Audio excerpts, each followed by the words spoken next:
उनके वचनों को सुनने लगे और अपनाने लगे। अब उनकी समझ में आ गया कि जड़ क्या है, चेतन क्या है।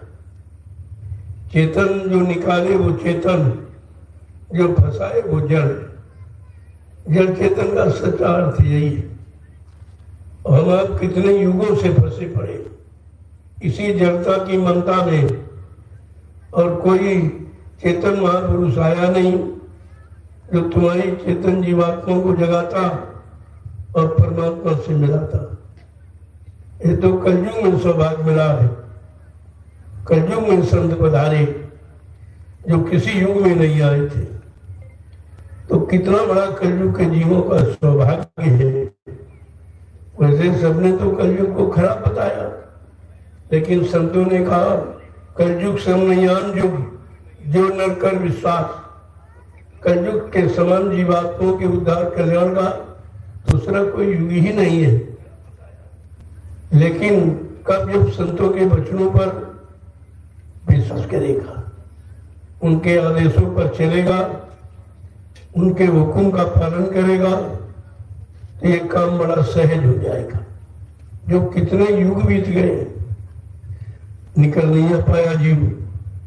आज वो निकालने के लिए कलयुग के जीवों के लिए बड़ा सरल, सहज और साधारण रास्ता निकाला, जिस रास्ते का नाम है नाम योग। अन्य युगों में कर्मयोग, सांख्य योग, मीमांसा योग, दृढ़ योग, हठ योग, लेकिन कलयुग में ये सब फंसाने वाला योग था। यही कर करके जीव फंसे गए। ऋषि मुनि फंस गए, योगी योगेश्वर फंस गए, और मतलब अवतारी शक्तियां फंस गई, ज्ञानी ध्यानी विज्ञानी फंस गए। तो फिर निकालेगा कौन? इन्हीं के सहारे आप कितने युगों से बैठे हो।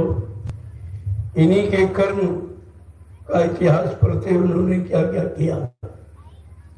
जब कर्म किया वो भी फंसने का, और जो सच्चा कर्म है जो जीवात्मा से किया जाता वो निकलने वाला।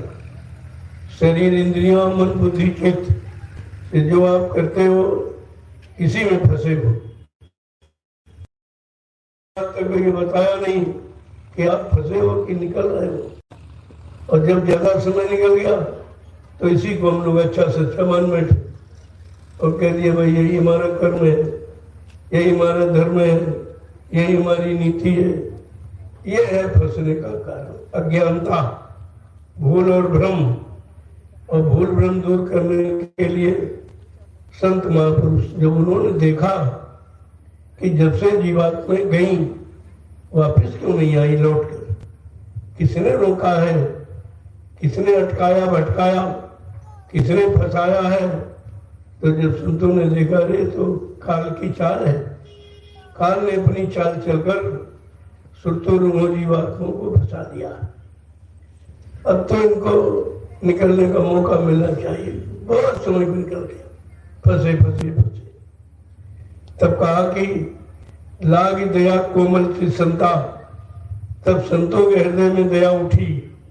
उन्होंने अपना सतलोक मंडल छोड़कर इस मृत लोक मंडल में हम सब रूहों जीवात्माओं को काल के कर्मों के जाल में फंसा देकर लेने के लिए आ गए और आवाज लगा दी। ऐसे तो कोई जानता नहीं कौन निकालने वाला है, कौन फंसाने वाला है, कौन मतलब ले जाने वाला है। तो उनको अपना परिचय देना पड़ा। परिचय में उन्होंने कहा यह जीवात्मा हो, बड़े ध्यान से सुनो।